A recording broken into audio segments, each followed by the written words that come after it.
Вітаю, друзі. Ну що, Зеленський фіналізував, заявив, що договір про гарантії безпеки для України готовий остаточно до підписання. Залишилось дочекатися тільки від Трампа дати та місця. Раніше джерела з Офісу президента повідомляли, що договірні гарантії безпеки почнуть діяти, увага, це дуже важливо, після закінчення війни. Не для того, щоб закінчилась війна, не з метою закінчення війни, а саме після закінчення війни. Але тут є деякий момент. Тож ми спочатку все підписуємо, там як вирішується питання територій, всі розуміють, як Зеленський просто хоче оформити так, що це він вивів, а що народ на референдумі це вирішив. Але далі найцікавіше. Що таке після закінчення війни і як будуть діяти ці гарантії, це окреме питання. То чому? Тому що ми вже всі знаємо, що таке після. Ми ж пам'ятаємо, чого коштує це після підписання Будапештського меморандуму, після здачі ядерної зброї, після знищення ракет у першотравневому. І, до речі, все це було зроблено під гарантією тих самих Росії, Сполучених Штатів, ну і Британії. Але питання в тому, що зараз навіть Британії нема. Ми один на один з американцями і росіянами. Причому відверто росіяни просто хочуть заробляти з американцями грошенята, а Україна може стати тою фігурою, яку розміняють. При цьому Україні фактично зараз пропонують таку відмову від Донбасу за $800. Кіт в мішку. Але, ще раз, поясню, про що йде мова.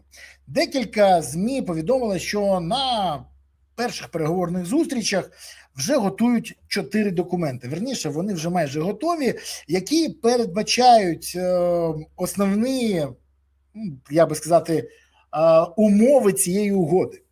Один з цих документів передбачає повний вихід ЗСУ з Донбасу в обмін на фінансовий пакет приблизно на 800 мільярдів для відновлення країни. Зразу скажу, це не зразу. Це за 10 років. Але це теж гроші. Тут головне, щоб ті люди, які зараз розмірковують, не забували, що вони обмінюють не власну територію, а територію держави, інтереси і багато ще що. Ні, я розумію, як зараз блищать оченята Володимира Олександровича, Андрія Борисовича і всіх інших, Міндіча, Чермешова, Шурми, всього цього натовпу з, ви ж це розумієте. Хто вже отримав підозру в корупцію і незабаром отримує. Вони всі дивляться на це як на потенціальні можливості, бо ці гроші вони вже рахують в своїх кишенях.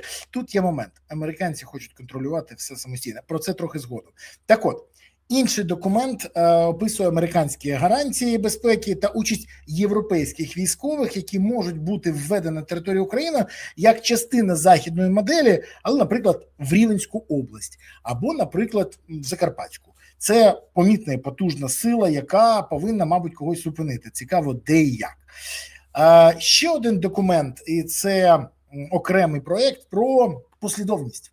Саме про це, спершу поступки України, те, про що я казав, а вже потім відновлювальні програми, гарантії, які поки що існують тільки на папері.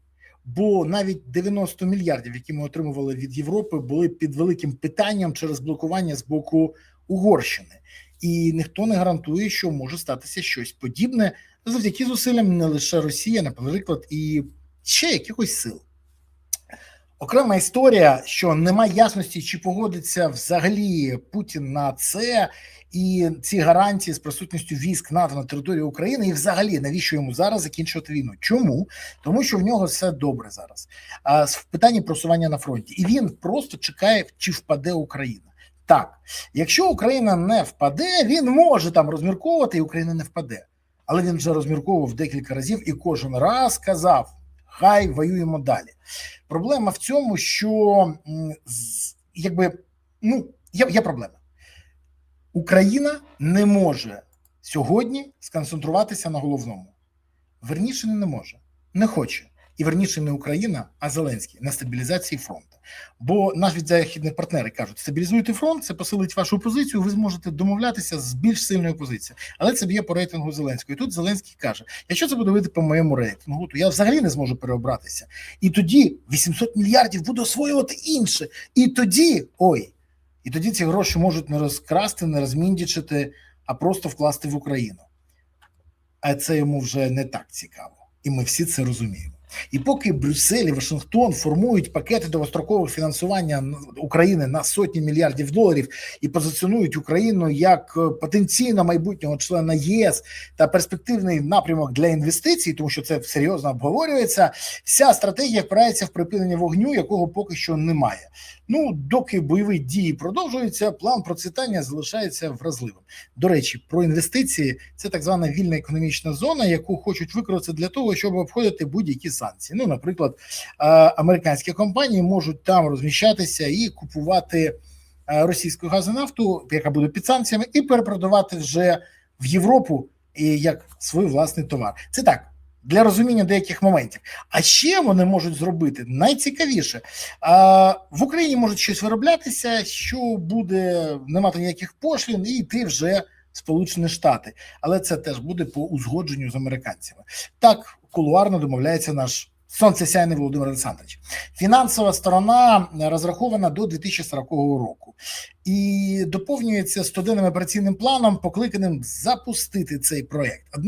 Однак, як зазначає найбільше у світі керуючий активами компанії BlackRock, які консультуються щодо плану відновлення на безоплатній основі, це говорить тільки одно, що він зацікавлений, він хоче приймати участь в цьому, а там є грошенята, мабуть. Цей план процвітання навряд чи зможе залучити зовнішні інвестиції, якщо конфлікт буде триватимути і далі. Що каже керівник цієї компанії, верніше його заступник керівника, він каже, задумайтесь, якщо ви керуєте пенсійним фондом, у вас є зобов'язання перед клієнтом, перед пенсіонерами, інвестувати в зону в бойових дій, тоді ви просто фізично не можете. Це неможливо практично, тому що це несе ризики перед вашими акціонерами, і ви будете нести відповідальність, і навіть не фінансову, а значно гіршу карну. Це заявив заступник голови BlackRock Філіп Хільдебранд в інтерв'ю на Всесвітньому форумі в Давосі. Сполучені Штати мають намір відіграти помітну роль у відновленні України, і у документі Вашингтон представлений не просто як донор, в тому документі про 800 мільярдів, а як стратегічний економічний партнер, інвестор і підтримка США. Там взагалі це ключовий фактор довіри до відновлення країни. Але сьогодні навіть європейці кажуть про те, що чи може довіряти країні, яка має зобов'язання, наприклад, перед Данією і Гренландією, і хоче захопити її. От не Данію, Гренландію. І от це, до речі, підриває взагалі довіру до всієї цього кейсу. Окрема історія – це про те, що протягом 10 років ЄС, США та міжнародні фінансові інститути, включаючи Міжнародний валютний фонд, Світовий банк, вони збавляють спрямувати приблизно 500 мільярдів доларів державних приватних коштів на відбудову України, і саме про це йдеться в документі. Але поки на Сході країни не замовкнуть бойові дії, поки ракети руйнують інфраструктуру, не вистачає не лише електроенергії, а взагалі не може працювати промисловість, бурхливого зростання бізнесу очікувати не доводиться. І, як зазначив Хільдебранд з BlackRock, важко уявити масштабні інвестиції, поки над країною продовжують літати дрони і ракети. Це, мабуть, головна відповідь на всі запитання. Щоб поставити крапку, нам пропонують, ви виходите з Донбасу, вам дають грошенята, Зеленський каже, можемо через референдум, народ проголосуємо, поставимо запитання, чи за те, щоб закінчилася війна і ми якби зробили з Донбасу вільну економічну зону, демілітаризовану, тоді ми повинні виводити звідти. А те, що потім росіяни порушать, це вже окрема історія, будемо розбиратися, а це згодом. Багато питань.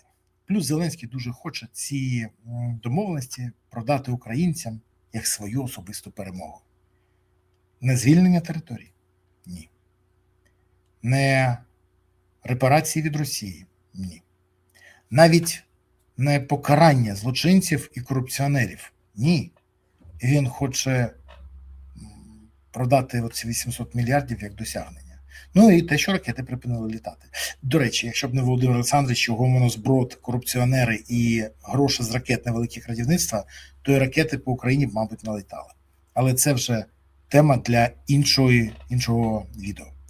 А зараз ви все розумієте, що відбувається. І дуже прискіпливо і уважно слідкуйте за тим, що пишуть і говорять. Ні, не в Україні, на Заході. Бо вони дуже ретельно висвітлюють зараз цю угоду, розуміючи, наскільки вона важлива. Це у нас 90% будуть замовчувати. Там будуть казати про все. Головне, щоб ті, хто сьогодні намагаються вже в думках попіляти ці 800 мільярдів, не забули, що разом з цим вони можуть попіляти і Україну, і майбутнє України, і майбутнє громадян України. А це неприпустимо. Дякую, що подивилися, дякую, що підписались, писали вподобайку, прокоментували і поширили відео. Окремо подяка вам за те, що ви активні і не пасивні. Коментуйте про те, що ви ще вважаєте потрібним, я вам дякую за це.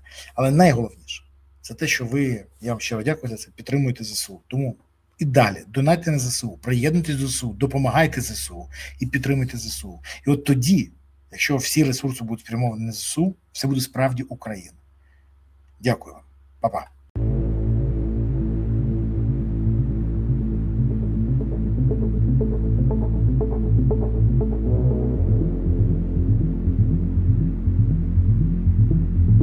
Thank you.